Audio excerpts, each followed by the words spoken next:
they're telling you everything's great, but when you get in, it's not, because it's not prepped. And I think you really need to have your fingers on the pulse this time of year to make sure everything is working like clockwork. That's what owners need to make sure they're doing to prepare for this season. This is the PMP Industry Insider Podcast. Hello, everyone. Welcome out to the episode of the PMP Industry Insider Podcast. We take a look at what is changing in the pest and lawn industries, and we take you to the front lines of those that are driving those changes. I'm Donnie Shelton, owner of Triangle Pest Control and Triangle Lawn Care, and with me is the Florida man who has been relocated to Texas as of this recording. Not for good. If you're from Texas, you can rest easy knowing that he's not there as a permanent resident. At least I don't think so, but I know he has many homes and lots of real estate all over the world. Mr. Dan Gordon, would you like to say good morning, introduce our topic, our guest, and our sponsors? Yes. Absolutely. Good morning. It's Dan Gordon. And the reason that I am in Texas is I am at the WorkWave user conference.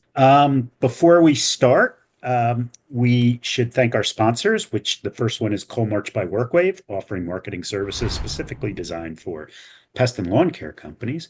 Whether you're looking to grow or prepare your business for sale, Coalmarch can help you get there. Learn more at coalmarch.com. The next sponsor, longtime sponsor, is PestSure, providing insurance products tailor-made for the pest and lawn industries. PestSure understands the risk of business, offers coverage that fits your needs. Learn more at pestsure.com. And new for this year, our sponsor, Voice for Pest, which is the pest management industry leader designing and implementing unparalleled voice solutions for PCOs of any size from coast to coast. Learn more at voiceforpest.com/podcast. Take a look at their AI product. It is very, very cool. And then finally, might I add for our sponsors here that should we call them like platinum, double platinums? I don't know. So I will say we do. For me personally, I use all of our sponsors, and so a big advocate for our sponsors, and we're grateful because otherwise this podcast would not be possible if we did not get paid. At least something to keep the lights on. So we're grateful for them, and of course for our listeners. If you get an opportunity, if you're not already using these companies, you absolutely should learn more about them and reach out to them. So absolutely. And finally, the peer groups. So we have the PMP Industry Insider peer groups. Visit pmpindustryinsider.com/peer groups, or go back to episode 136 for more information. That's with David Billingsley, our facilitator. Donnie, I went to the kickoff cocktail party last night. Yep. And so many people came up to me and asked about the peer groups. So there's a lot of people who are, I don't know, I think we have like 70 or 75 people in, but we also have a whole bunch of people who are really looking at it. And so that's cool. You didn't go where I thought you were going to go with it. I thought you were going to say so many people came up to me and asked me for my autograph, but that probably happened. No, they asked if Donnie was here so they could get his off.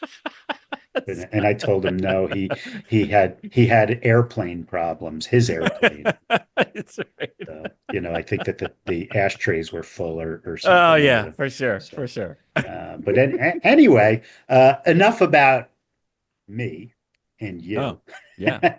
And let's talk about our guest. So we're welcoming back Patrick Quigley, who I've known for, I guess, 25 or 30 years, president of Sales Training by Design, which offers consulting, sales training, and business coaching solutions for the pest control industry. And Patrick joined us.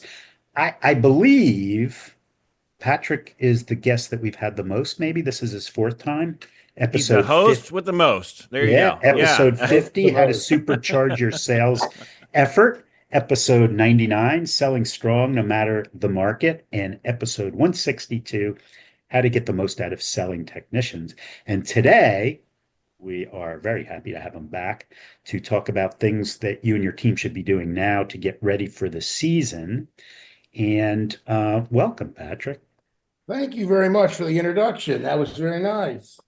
Yeah, you bet. $5 bill throwing and all that stuff. That was good. So that was that's a story. I don't know if we talked about it on the last one or we have, previous, yes. But yeah. So when I met Patrick, he was throwing $5 bills around to get people's attention. Uh, I don't know. Does that mean now that you throw around 10 or ones? I mean, I No, don't know like I whether it's said last time, because of the economy, I'm not throwing any money around. That's So right, inflation. There that's there right. might be a tariff on that $5, so we don't want to do that. I actually have a jar up Yeah. front that says tips.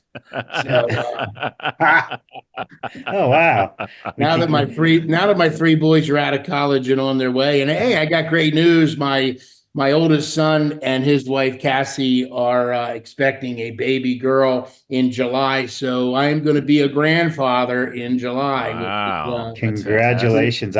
pretty darn exciting. Yeah, yeah, no, That you're is very definitely of that exciting. age, but Yeah. Yeah, uh, I'd I say it's love it. about time. Yeah. yes, yes, yes. So anyway, today we're going to talk about getting ready, for the season. But Patrick has a system, and he has an acronym, and it's I'm going to go through it. And we're going to put it on our show notes, and it's also on his website. He could talk about it. But the reason I want to talk about it is because if I don't say it, it might go. You won't realize it. But the acronym is Patrick: preparation, attitude, teamwork, reviewing and PPs, incentives, conduct, preseason, and kindness. Very much kindness. And that's what we're going to talk about today. So let's start. And I don't know, how do you want to do this? You want It to doesn't matter. I mean, I think the first piece probably the most important. sure, I absolutely. believe all of these are very important, though.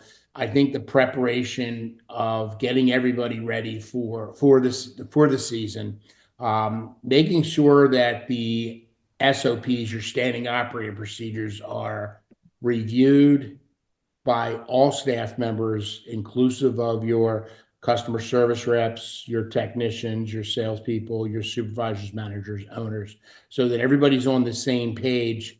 So there's no hiccups regarding, whether if it's lawn care, what product you're putting on the ground, or if you're providing an initial service for your home service customers, what the initial SOP is to get somebody started on the right foot, so that you don't have the hiccups in that first 30, 60 days with a brand new client. You've got new customers coming in, you've got existing customers calling, and it becomes a whirlwind in the beginning of the season. And some of us are probably days away as you get down into Florida, Southern Texas, Southern California. We're probably days away from when it starts to click. And then you get up into the Northeast, and it might be March, April, in some years June, depending on the weather. Mhm. But this is timely, though. This is something that needs to really be looked at in December and January, when you have a little bit of downtime in some states, where you can get a lot of things prepped and ready to go, and get your people up and ready to go for the busy season. One of the things that I see a lot of owners do, and I feel like it's a mistake, and I understand it because I did it before as well, which is, generally speaking, if you're in a temperate environment, what I mean by that is like you have seasonality. Generally speaking, in the fall, you're just flush with cash. You've pulled back your marketing. You've got all the work that you sold up for the summer, and you've got a ton of cash, right? And then you have a few not so great months, meaning December and February, and all the months that are around those as well. And so you're kind of hurting, right? You're kind of hurting come spring with cash, and you don't really want to spend a ton because really you don't have it. Absolutely, that's the time that you should be releasing the vast majority, at least in my opinion, of your marketing dollars, whether you're in pest or lawn. I mean, lawn, it's obviously a little bit earlier than that. But, my question to you is, do you see that? And then two, what do you think? What do you think owners should do instead, or what are some alternatives that they could do? Well, I mean, I think the way the industry has run over the last 18 years, in having your clients be billed on a monthly basis versus on a per service basis, like we used to do many years ago, I think that helps in that money coming in that slower time of year. But we know it's happening every single year. Don't spend the money in the fall. make sure you have it in the bank for those 2 months in some states like Florida and Georgia, where you might be December, January struggling, but February you're cranking it up. I mean, depending upon how you're billing your clients, it will definitely help you in those downtimes. Now, I've got clients that I've worked with that were doing $3 million, and yeah, they're in the same situation. In the fall, they got a lot of money, and then it kind of weans out. But now they're 10 and $12 million, and and they're hiring in perpetuity, and they're busy all year round, regardless of what snows on the ground. It's just that's the nature of the business. So, if that's what you're looking for, be prepared. You're going to be working all year round and not just 8 or 9 months out of the year. Right. I mean, I think it's you know, ever since I've been in the industry, been trying to figure out how to smooth that cash flow. And I think that the best option that I've seen is the last several years with the monthly billing. Before that, we used to do, early renewals. We used to do all kinds of things. And the idea is to get the money in, and you don't want your cash flow to spike in April or May or whenever your swarm season is, because it not only spikes for the marketing and the technicians, but it spikes for the people in the office, right? Because if that's the anniversary date of every single one of your customers, that's there's a lot of administrative Yeah, work we'll that talk goes about into we'll it. talk about that customer service position in a little bit. So for sure, yeah. Yeah, Well, yes. one thing I want to mention, and we won't go too far down this rabbit hole because we're going to talk about sales, which is if you're listening to this, one strategy you can do, and Dan is kind of alluding to this, is, and we do it every year, which is leveling out your services. And so he's right in the sense that if you have a really strong, like if typically April's your strong termite month and May or June's your strong pest month, you should have some sort of policy in place at the end of the year where you start spreading that work out. Absolutely. Because otherwise, what's going to happen is you're going to be you're basically going to kill your people, because it's not like the following year that's not going to happen again, and you've got all that recurring coming up on the anniversary side as well. So anyway, just a little sidebar there. But Patrick, back to you. All right. Preparation. We had this beautiful outline and everything, and we've totally botched it up already. But let's No, we have go to not. the yeah. So I got preparation, Patrick. Why is this a challenge for owners? Well, we could stay on preparation forever. I think the challenge is those folks that are on the sidelines or kind of missing in action when things need to get ready for the season. If you're a part-time owner and you've got someone else running it, they're telling you everything's great, but when you get in, it's not, because it's not prepped. And I think you really need to have your fingers on the pulse this time of year to make sure everything is working in like clockwork. I think that's what owners need to make sure they're doing to prepare for this season. Is it's not so much to rely on. I would say it goes back to inspect what you expect, and if you're an owner, you need to inspect what you expect. So, I mean, if you're an ops manager and we have someone who just shows up a couple days a week or a couple times a month, make sure you got all your ducks in a row. So how do you make sure that you have that all your ducks in a row? Well, Tell I me mean, we about have you have a the repeatable process. I mean, yeah. whatever, if you have, 4 rigs and next year you have 6 rigs, you just got to change the 4 to 6 and do everything you did last year on the rigs that you're going to do this year. The same thing with B&G tanks, the same thing with all of your SOPs. Is if you've improved your SOPs from last year to this year, make sure you're going over those SOPs with everybody. So to assure that you have this repeatable process, and we do in our industry. The fact is that, there are obviously going to be challenges in terms of timing and money and those types of things. But the other part of this is the tools and resources and making sure that you have, some sort of, I mean, and Patrick's kind of Checklist. talking about this. Yeah, you've got some sort of process in place where you're back. kind of ramping up, and, and you're making sure that, as things are coming online, that you're just going back behind and making sure that, a checklist to say, yep, we're good to go from an operational perspective. The other thing, which we're going to get into next, which is this whole attitude portion of it, is I don't know if you guys deal with this. It seems like we deal with it every year, which is, we get in the wintertime, and at least when I'm talking about like Triangle Raleigh, especially on the pest side, things are pretty easy. Guys are going out, they're doing their normal stops, or they're at a stop 20 to 30 minutes. They get their normal day done. Very few callbacks, very few new starts, and they're pretty comfortable.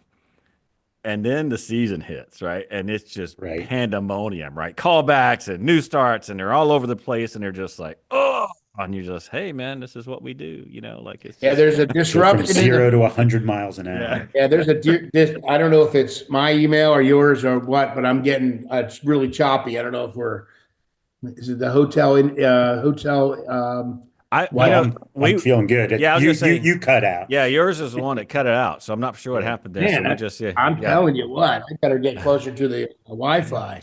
No, you better pay your bill. That's what you got to Oh, do. I know the So, bill's paid. Yeah, so I mean, my question to you, Patrick, is, obviously you probably see this Yeah. working in sales. I mean, how do you coach owners to kind of work through that resistance and work through that little pain point? Because it seems like to me, like once you get a month in and everything kind of stabilizes, everyone gets used to the new regime, which is callbacks and new starts and those types of things.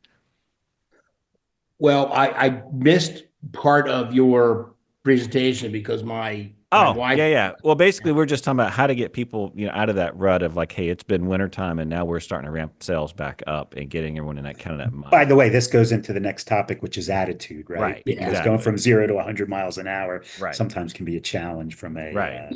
Well, I mean, an attitude. unless you've got brand new employees that's never experienced the busy season, you have people that have been around and having some fun this time of year right now before you get ready. Just bringing great speakers in to talk about teamwork and motivation and getting people ready for the season, kickoff meetings. And, I know that there's some companies out there that do kickoff meetings and they bring, they have a lot of fun. They talk about SOPs, they talk about their insurance, they talk about where they were last year in percentages. We there's companies that talk about what they're doing moving forward and the value of the organization. And some people are very involved in the community. So it all depends on what your company's culture starts at and where it continues from year to year. You have cultures that are, hey, look, I don't really give a crap if somebody comes and leaves in 3 months anyway. I'll hire somebody else. Or as soon as I get somebody great, I've got espresso coffee machines in there. I'm bringing in donuts. I'm bringing lunch in periodically. I really want to keep my employees engaged in the organization for the long term. So how you build your culture inside your company absolutely helps this time of year. For our listeners, for Triangle, we do a kickoff party, much like what you were just talking about there, Patrick. We do ours in January, and it's great, Mhm. right? We give away Airbnb baskets. We do like PTO days, and I cannot say that I terribly like this, but we've done it for the last 3 years. We also do karaoke, which is just, oh my Oh, gosh. wow. Yeah. Yeah. I didn't know you sing. Well, I didn't know. Is I that why I your hair looks so don't. good? I don't. Trust me, I don't. Oh, And it never fails. Someone will put my name on the list and I have to get up and sing. Although this year my team did a video for me personally, and it was amazing. It was a fantastic. So my point is like, when you talk about attitude, I think you're right, Patrick, right? It's just getting everyone kind of prepared for the season, getting them excited.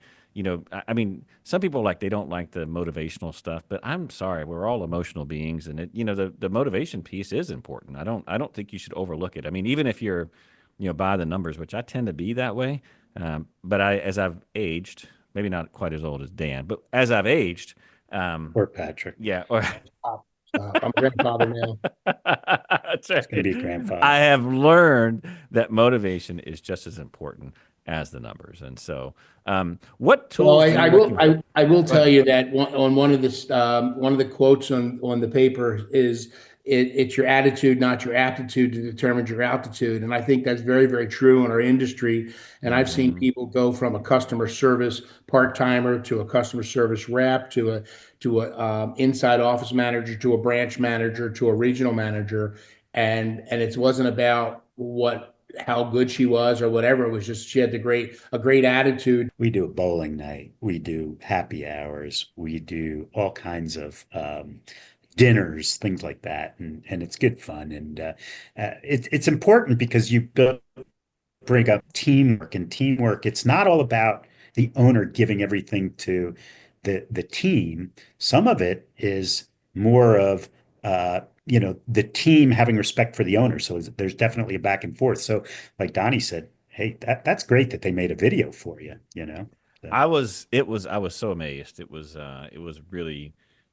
I'm not going to explain all of it, but I'm sure it was a embarrassing. Yeah, it was they probably embarrassing picked and up some. probably one of the best gifts I've ever been given. It was really That's great. all. I mean, it was I mean, awesome. you could do team building things, at this time of year and what have you. But it's all about going right into the next one, teamwork. We all have to work together, and it's not just the sales team. It's not just customer service reps, the owners and managers. It's really teamwork that plays a role here.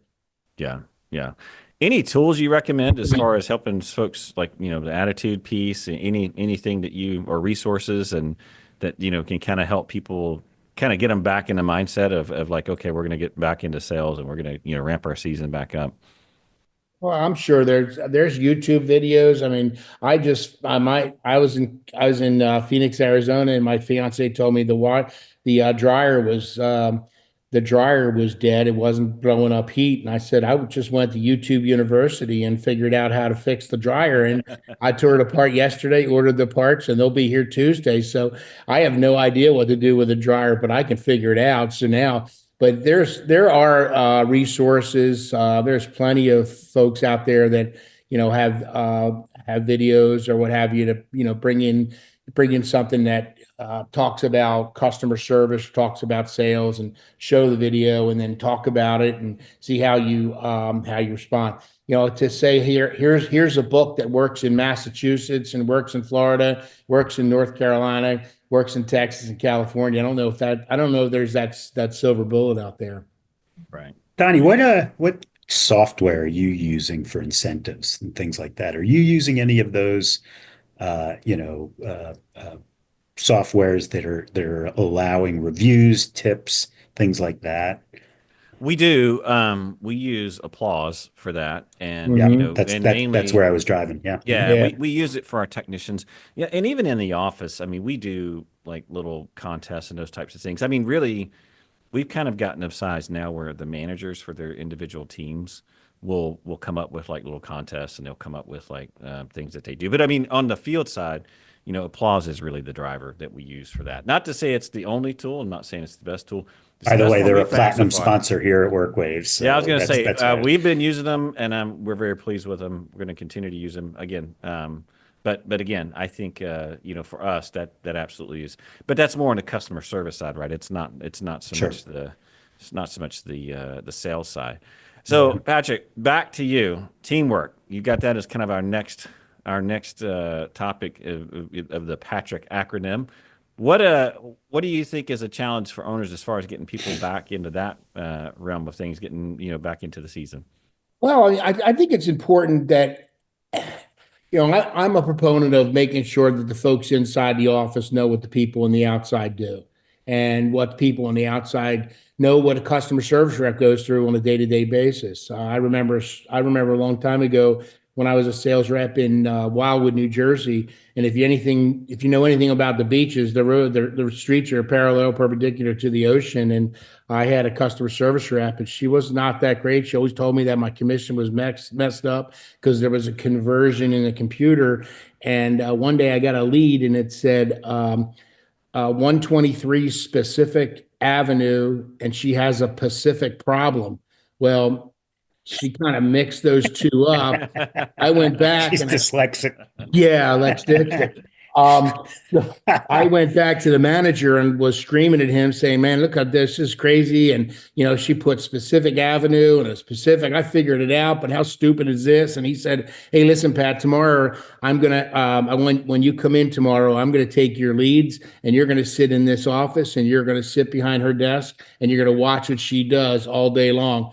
I said, okay, no problem. Well, I sat there for about an hour and a half and I called him up and said, hey man, can I come back to get my leads? I can't do this position. And that's a really tough position, but knowing what everybody does in their responsibilities within a company is critically important to that teamwork. And the technicians shouldn't be moaning and groaning about the people inside the office that they spelled Smith, Smyth, and it should have been Smith, or messed up an email address and not know what goes on in that office during the busy season. It's crazy. It's like those customer service reps are spinning plates on a stick, and there's 15 plates, and she's got to keep them spinning. And they do that all day long and all through that busy season. So the owners, all the way from the top to the bottom, should know what everybody does and what their responsibilities are, and how important that vehicle is for you to get through sometimes 2, 3, 4 really, really crazy months. Yeah, Hopefully 6 or 7, but and I think it's really important that you get those two teams together, because it is very common for technicians to feel like, the office doesn't know what they're doing, and the office feel like the technicians didn't know what they're doing. And so, just that continuity of people because you know what it is. I mean, you kind of get it in your own little world, and you forget about, the challenges that to for it to land on your plate. I mean, oh, well, this route is not completely as optimized as it could be, or whatever. And I mean, and listen, the CSRs are just as guilty as the technicians. It's like, why can't the technician get over? It's only 2 miles away. Well, there might be a lake in between there, right? I mean, there's just so many things. I mean, seriously, right? To them, it's like, Take a ferry. Right, exactly. So, I mean, it's just getting those teams together and building really good relationships. well, in North Carolina, it's a lake. Up here, it's traffic. So you can't get from one side of town to the other here between 7 and 9. And that's a perfect example of preparation, attitude, and teamwork. Is when what we typically don't do as an owner, when we hire a customer service rep, she's worked at a bank, she knows how to use the computer. Oh, she checks all those boxes, and then you bring her in and you tell her she has to route a technician, and she's never been outside of where she went from home to work, and knows nothing about geographically how we're set up. And we never sit a brand new customer service rep down and say, okay, look, this is our territory, this is our routes, these is how you get from here to here. And in these time crunches during the day, this is going to be 30 minutes versus 10 minutes, even though it's 2 miles away. So making that part of your onboarding process with a CSR is critically important. Unless, of course, she's been a technician before and now she moves in, and you'll never have that problem with that technician, with that customer service rep. Let's talk about the R in Patrick. Yeah, I love this one because the policies and procedures are completely different than standing operating procedures. This is where you review the critical pieces to having everybody come to work every day. And when is PTO and when is vacation time, when can you and when you can't call in sick. Like you can't have a technician getting the fishing flu on Monday, 2 months out of the year, 2 days out of the month for the next 3 or 4 months, or the golfing flu or what have you. It doesn't happen on Friday and Monday. That pattern absenteeism has to be pulled right away. And understanding what the policies and procedures are for, some companies don't allow for vacation time between April 1st and September. I don't know that I necessarily agree with that, but I guess you have to do that if you've only got 3 or 4 technicians. But if you've got 15 or 20, that it can kind of get away. But with enough notice, it's fine. And then you have some states that you've got folks that are allowed to take 16 weeks for certain things. So it's a tough one for our business. But that understanding what the intricacies of the handbook as it pertains to people coming to work, because a technician calling in sick on Monday morning is just havoc for a customer service rep in the office. A supervisor that was planning on doing quality control or riding with a new technician now has to not do that and run the route that the person that called in sick is going to do. So it makes it very difficult when your schedules are very tight already, and you got a technician or somebody calling in sick, even a customer service rep calling in sick, is it could be next thing you know, you got Dan answering the phone, and that can't be good.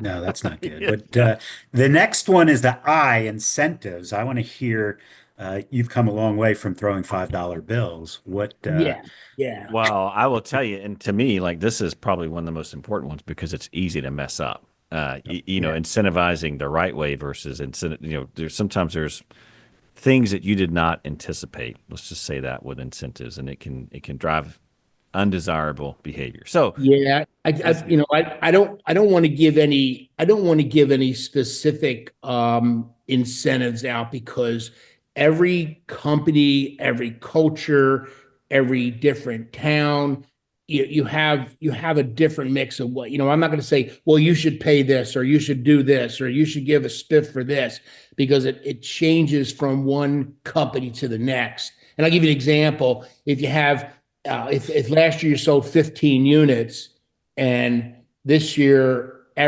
for every unit over 15 you're going to give X dollars. Well, if you don't do this properly, what happens, it becomes there and it's stuck, and then you can never pull it away. Like, I'm going to pay a commission on anything you sell over this. Well, then that's it. You have a commission can't that go backwards, it's right? now in perpetuity, it's and like a you have government to be, program. yeah, you have to be really careful. What was that? I said it's like a government program. Oh You know, yeah, yeah. Well, And then you got to hire Elon Musk to come in. right? come in Yeah, and right. Commission and it. he's not Yeah, that expensive, so Yeah, he's just not. bring him No. on no, in and But yeah. he can he'll get cut there it. quick. He can get there Yep. really quick. Yeah, he'll cut it. But so I think the big picture here is, what am I going to do with my staff that helps me get through the busy first 3 months? And I'm gonna do a barbecue, and I'm gonna be the cook, or I'm gonna have a barbecue, but I'm having steak, and I'm not having hamburgers and hot dogs. I'm having steak, and I'm having, depending upon what we do from a production perspective, may alter that. I might do a big barbecue, and I'm going to be the guy, and then I might say, "Hey, we did such a great job. Next month, I'm bringing in a food truck, and the food truck's going to have tacos or what have you, and so on and so forth." And then you have that one technician who called in because he got the fishing flu, and he just was draining on the company. And when everybody's eating steak, you can give them a half-eaten hot dog and just mustard with no roll, and say, "Here, thanks for helping out." So I think you got to really. That sounds like a HR lawsuit waiting to happen. Yeah, well, see, I don't have HR. I am HR, and I'm allowed to do that to my employees because so I don't And do real well. I just eat a half-eaten hot dog. Donnie, don't you have your meetings? We do those, but we do it on a quarterly basis now, and that has since changed. We don't specify the meat any longer, like we used to. But back in the So day, just they were explain that. I always thought it was kind of clever. yeah. So back in the day, we did a program called Meeting Our Goals, which was depending on our goals. If we missed our goal a lot, we would have hot dogs. If we got close, we would have hamburgers. If we exceeded our goals, we would have steak. And so the goal was, and we did that every single month. And I would do a big meeting. We'd have a barbecue.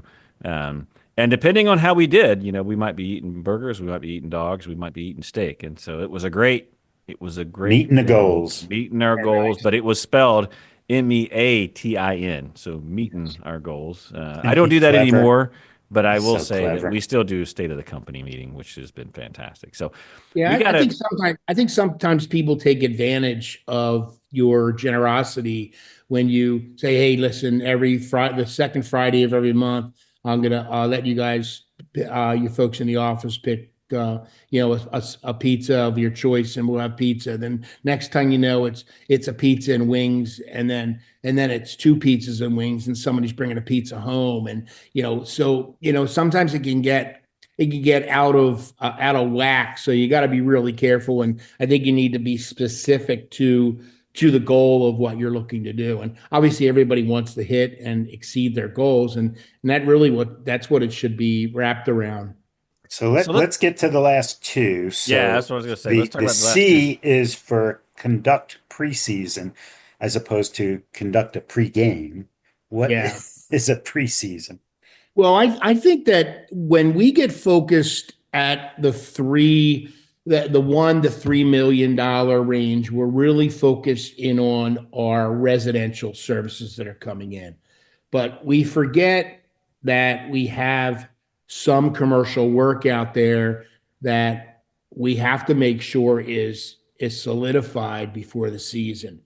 You have there's some properties, there's some demographics that have McMansions, and they're on a monthly basis, not quarterly or tri-yearly basis, and they've got stables and a pool house and so on and so forth, and we kind of go, okay, well, they're doing great because they're on a monthly service, but we're not really checking the pulse on those. We're not checking the pulse of our commercial accounts. And when you get so intrinsic into your residential season, you tend to forget about that. And let me tell you, if you're in a marketplace where my customers are out there selling commercial pest control, they're going to take your business away if you're not careful.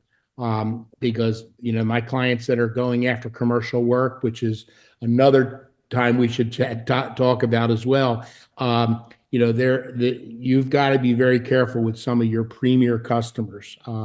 That property manager, that food processor, that warehouse, those type So of what accounts. are you doing? You're contacting them? Do you have like Yeah, a you're doing. script, or I would. do you have a Yeah, like I said, sometimes this might be too late, but you got to start that in September and October, is to make sure that they're solidified between, you don't just go out next week and look at 500 account, 400, 300, 200 accounts you have and make sure they're okay. It takes a little bit of time and some preparation for that kind of quality control check from September to this time of year.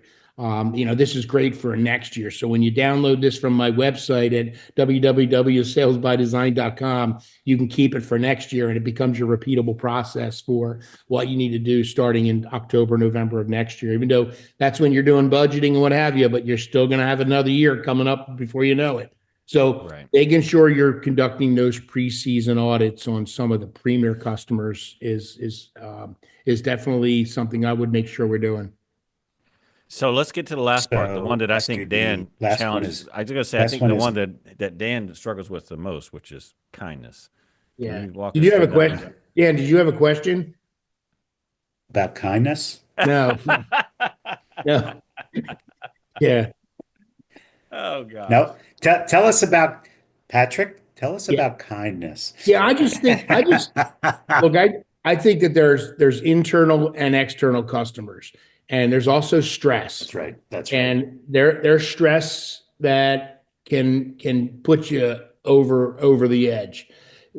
Depending upon how demanding your customers are. When you're down in North Carolina, South Carolina, unless those people move down there from New Jersey or New York, they're pretty kind down there, right? It's when those folks move down, they get a little aggressive. So just it's funny how that works. Yeah, it is funny, and you're in Florida. So, but that's always happened in Florida. So that's nothing new in Florida, where people. The further south you go in Florida, the further north you are. So. Yeah. So, hey, if you're going down there, you must be really warm. So, that's right. So, the whole thing about the stress level and making sure that you have your SOPs together, so you're not getting unnecessary phone calls because you're telling the customer that, my technician's going to go there. He's going to go up in the attic. He's going to dust the attic. And then all of a sudden the technician never went up into the attic. Now the customer's calling back going, hey, the technician never went up in the attic. You told me a lot of lies.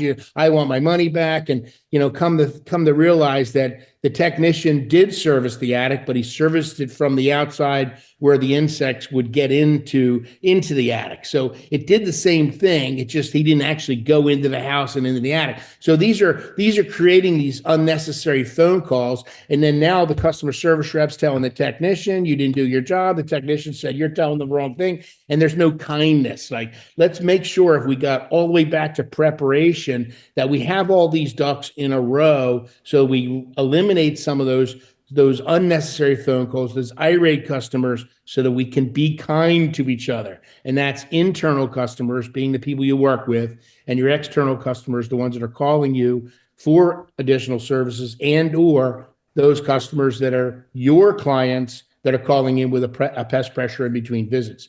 So I know we tend to be really, really nice people in the pest control industry. And there's not too many customer service reps that I would say you need to fire. But they're out there in other industries. But just Those are the people that you put on collections. yeah, you dial up the well, that's the customer. Well, I always say that's Mrs. Smith. She beats you up for the price. She doesn't pay on time. She always calls and complains. So at the end of the year, we call her up and say, we've had a little bit of an increase and it's $1 million. And then she says, I'll have to go somewhere else. And next thing you know, we say, that's fine. Go ahead, go there. But I think being kind to each other, be kind to the customers, especially all the time, but especially in the busy season when we get cranky. I saw a very interesting post on a pest group in Facebook the other day. Listen to this. So this guy posted this customer text to him about my price went up to $50 a month and it's too much. And so he was looking for people to chime in. What should I do with this customer? And everybody's like, that's $50 a month. That customer's not worth it, blah, blah, blah. Well, it turns out like 20 comments down, that was $50 a month for quarterly service, right? And all of a sudden, the tone changed. So it was kind of interesting. So anyway. Well, I think what we do out in the industry and I'm sure in the lawn care business, I mean, we're working really hard to make sure that customer's curb appeal is better than anyone else's. And, I always have like these two rules about customer service. And rule number one is, when the customer says jump, we say how high. And the second rule is if the customer says, I need you out here, we say, hey, is yesterday fast enough? And if you can live by those two rules in our industry in both lawn and pest, you're doing pretty good. So I think that's really kind of the focus with, getting the customers, capturing the customer, keeping the customer forever. And, this all wraps around prepping for the season, but the main goal was to make sure that when those phone calls come in, we secure them. So I do know somebody who can help you do that too. That would be salesbydesign.com. Yeah. There you go. Anyway, there you go. Cheap. Well, listen, Patrick, it's always a pleasure to have you on the podcast. What we'll do is, for our listeners, we will link up Patrick's website, salesbydesign.com. We'll also put up this outline that we went through, and the Patrick acronym with all the accoutrements that go with it, which would be great. Just a reminder that all the resources and topics that we talk about today and on other podcasts are available on our website, pmpindustryinsider.com. Just take a look under show notes. We will have notes up for this episode as well. And we appreciate any ratings and reviews that you have, so long as they're not negative. If they are, we ask that you pass that on to Dan. And with that, Patrick, thank you very much for coming on board. Enjoyed speaking with you. Despite some of the technical challenges that we had. Yeah. And Dan, anything before? It's always a good time. So yeah. Dan, what you got before we finish out here? Nothing else. Going down to do a couple of talks today and to hang out with all the people at WorkWave. It's a very well attended event, and it's pretty exciting to be here. So great. Good. All righty, we'll see you all next time. Take care. All right, folks. Have a great day. Thanks a lot. Appreciate it. Bye. Bye now. Take care.